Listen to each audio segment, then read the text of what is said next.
Pernah tak kita tanya kepada diri kita, siapa yang berjuang untuk kita, untuk kebahagiaan kita pada hari ini? Siapa yang telah mendoakan kita walaupun pada ketika itu kita masih lagi tidak wujud di dunia ini? Itulah dia kekasih Allah, baginda Rasulullah sallallahu alaihi wasallam. Pernah tak kita tahu sebanyak mana pengetahuan kita tentang kasih Allah ini? Bila mana ditanyakan tentang salah-salah keturunan baginda, adakah kita mampu untuk jawab? Ramai orang mengaku cintakan Nabi, tapi berapa ramaikah orang yang tahu tentang sejarah hidup Nabi? Sebagai umat Islam dan juga sebagai umat Rasulullah sallallahu alaihi wasallam, wajib untuk kita mengambil tahu tentang biodata dan perjalanan kisah hidup Nabi sebagai bukti cinta kita kepada baginda. Buku ini bertajuk Biografi Agung Rasulullah sallallahu alaihi wasallam, dan dalam buku ini kita boleh dapatkan silsilah lengkap keluarga baginda, bermula daripada Nabi Adam hinggalah Rasulullah sallallahu alaihi wasallam. Bestnya buku ini sebab ramai yang dah beli dan berpuas hati setelah membacanya. Kebanyakan mereka yang membaca buku ini suka dengan gaya penceritaan yang terkandung dalam buku ini kerana ia mudah difahami, senang dan juga mudah untuk dibaca. Dan penulisannya ringkas tetapi padat dengan fakta-fakta yang menarik.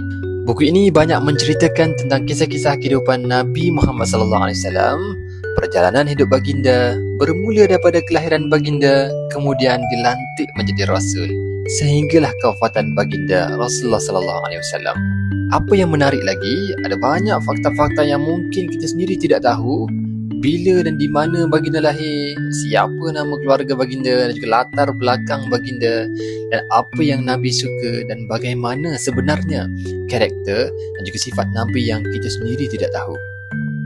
Selain dari itu, banyak juga gambar-gambar yang turut diselitkan dalam buku ini. Contohnya seperti gambar pedang yang digunakan oleh baginda dalam peperangan, serban baginda, capal dan juga layan rambut baginda juga yang turut terdapat dan juga tersimpan sehingga kini. Dan ianya juga adalah merupakan suatu khazanah yang sangat penting yang telah ditinggalkan oleh baginda Rasulullah sallallahu alaihi wasallam untuk kita pada hari ini.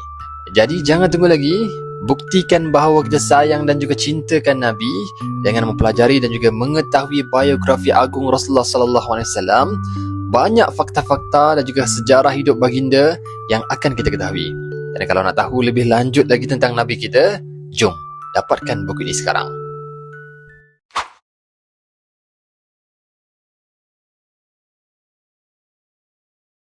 Assalamualaikum dan salam sejahtera. Hari ini saya ingin berkongsi dengan anda semua mengenai sebuah buku yang sangat mendalam dan berkesan, iaitu Tuhan, Aku Ingin Sembuh, hasil karya penulis Adnan Roslan.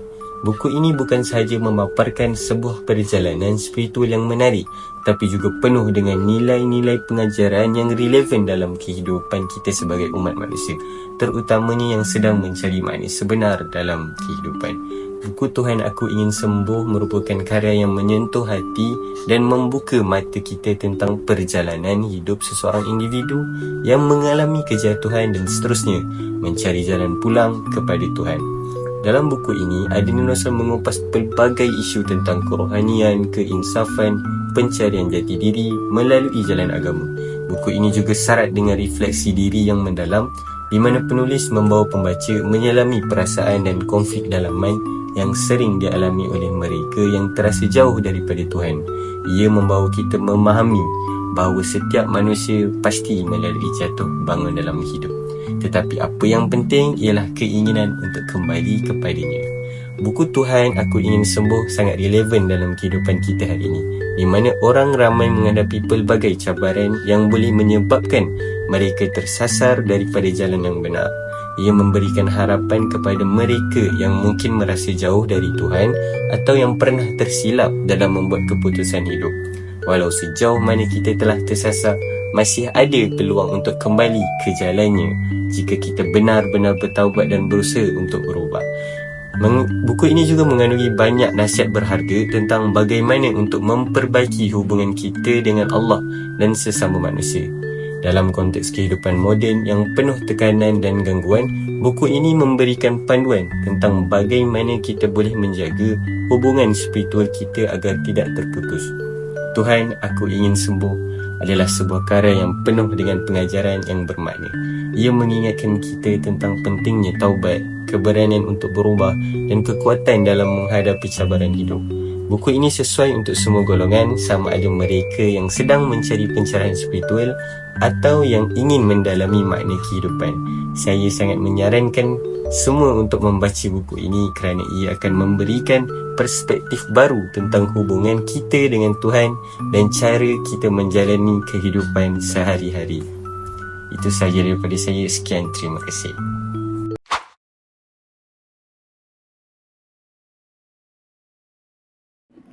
Anak itu bukan memerlukan ibu bapa yang sempurna.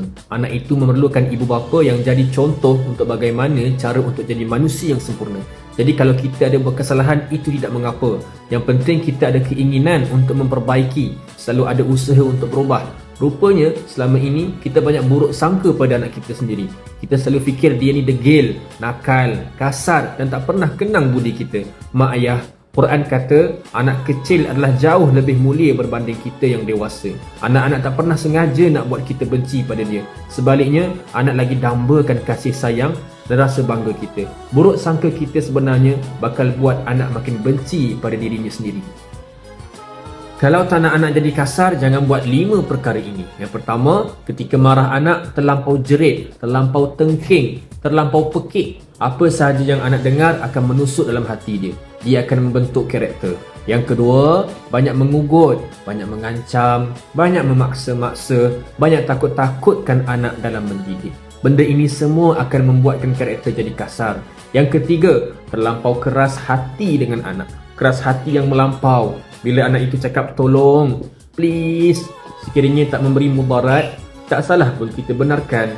Tapi sekiranya kita terlampau keras, jadi kita mengajar anak untuk berkeras. Jadi tak mustahil lah akan datang anak pula berkeras dengan kita.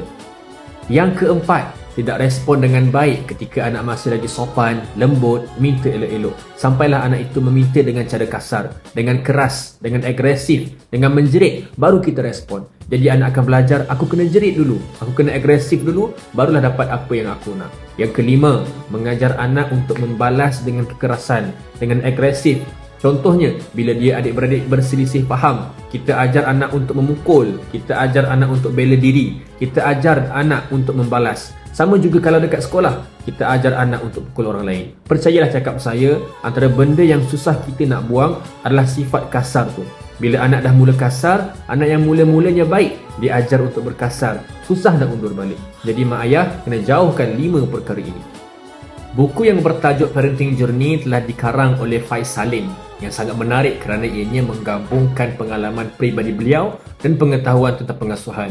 Gaya penulisan yang sangat berkait dengan kehidupan ibu ayah yang menjaga anak-anak membuatkan pembaca merasa terhubung dan terinspirasi untuk menjalani perjalanan sebagai orang tua dan memahami pelbagai aspek perkembangan anak dan dinamik keluarga. Buku ini juga menyajikan pelbagai pandangan tentang pengasuhan dan ianya mencukupi aspek emosi, psikologi serta sosial sehingga dapat membantu ibu ayah untuk memahami dinamik keluarga secara holistik. Buku ini juga menawarkan panduan dan strategi yang mudah difahami dan dilaksanakan di samping dapat membantu ibu bapa menghadapi pelbagai situasi dalam kehidupan seharian. Buku ini merangkumi pelbagai topik dari keibubapaan awal hingga menghadapi cabaran remaja. Ini menjadikannya sumber yang berguna bagi ibu bapa pada setiap peringkat perkembangan anak. Anda perlu membeli buku Parenting Journey ini kerana ia menawarkan panduan praktikal dan berasaskan penyelidikan tentang keibubapaan, membantu anda menangani cabaran dalam membesarkan anak dengan cara yang berkesan. Dengan kisah inspiratif yang pelbagai topik, buku ini memberikan sokongan yang diperlukan untuk membina hubungan positif dengan anak-anak anda. Jadi apa tunggu lagi? Jom kita sama-sama dapatkan buku ini, Parenting Journey.